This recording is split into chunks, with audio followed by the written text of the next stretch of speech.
Hi, I'm Jim Sacco, sports columnist and online blogger here at the News Virginian. Hey, I also host the Sports Desk, Augusta County's only all-local weekly webcast. Joining me right now is News Virginian sports writer Corine Gatti. Corine, how are you doing today? Thank you so much for that introduction. That is nice. I think I hurt the back of my throat on that one, and I don't know how. Corine, let's talk a little. How about you and I head on the pitch a little bit? Let's talk about Waynesboro boys soccer. Here's a team, 4 matches, 9 goals. 6 of those goals came in a win over Wilson Memorial. Yeah. Managed 2 goals Monday night, score the big 2-0 win over former Valley District rival Harrisonburg up in the Friendly City.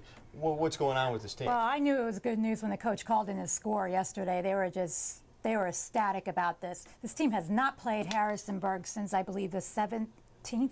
Something like that. Yeah. We're splitting hairs, though. We are. Okay, but anyway, they, been rained out, so he was concerned about his players, getting that momentum that they lost up. He's like, this is going to be a true test and see what my guys can do. They pulled it out. And when you're not on the pitch for as long as they've been on the pitch, and to go out there and your game that gets you back out there is against a team like Harrisonburg. Yeah, exactly. I mean, definitely a huge win. It was a big win for them because last time they played them at home, they lost. So everything was focusing on Harrisonburg, and like Coach Bill Mikey said, he's just going to be real true testament of what my team can do. And they pulled it out.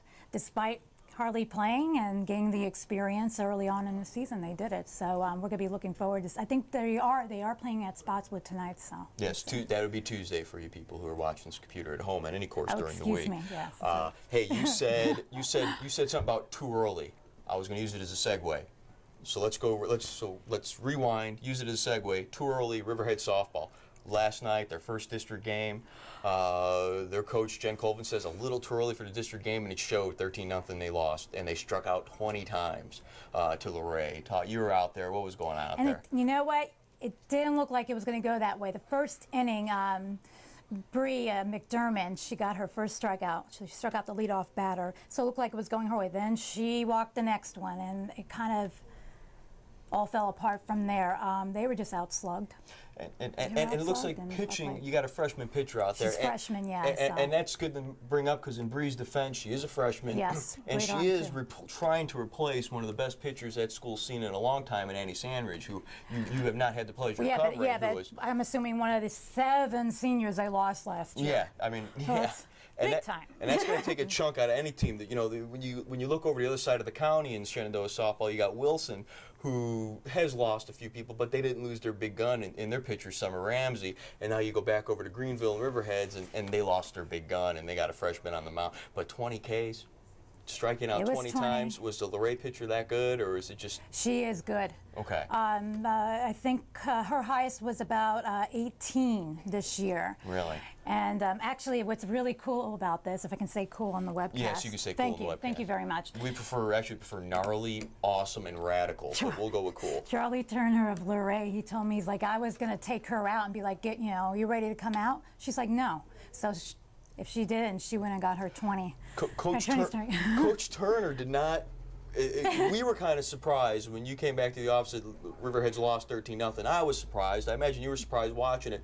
Coach Turner basically said he wasn't surprised that his team is decimating their first Shenandoah District opponent. He knows what his team can do, especially behind his pitcher. And after the slugfest, he said, going back, besides her athletic ability, he told me, this is what he told me first in the interview. He's like, chemistry. He had a meeting set up at church so the girls can get to know each other and have that chemistry. So he's kind of building on that. So that's kind of his angle and how he's going and coaching his girls this season. Chemistry is always important when you come to, in any sport, especially when you come to district time. Really briefly here, let's jump back to soccer, back to Southern Valley soccer. Yes. Stuarts Draft, this team, Stuarts Draft boys really seems to be loaded with a lot of experience. Oh boy. Is right. So, and their opponents know that. They have a great keeper. They have Alex Wood. He's not their keeper, but they have just a they have a fantastic lineup, and of course I wrote in my article that the coach is not taking that for granted. So it's a one day at a time. I know it's kind of cliche, but that's what he's telling me. So he's not taking anything for granted. So they're going to hurt next year when they lose the bulk of their team. I mean, that's just obvious. But what I like about Coach Loomis and what he's done is he's kind of keep it in perspective. Yeah, we're playing well right now, but hey, you know, Waynesboro's still in our district, and Yes, someone's got to knock Waynesboro off if they want to do anything. Well, I think that's it for the sports desk this week. This is Corine Gatti. Yeah, what the heck? Let's just end it now. Let's get back to work, go to bed, do whatever. This is Corine Gatti. I'm Jim Sacco. This is the sports desk. See you next week. Hi, I'm Jim Sacco, host of the Sports Desk here at the News Virginian. We're going to do this once a week, and we need to know what you like, what you don't like, and also we need questions from you.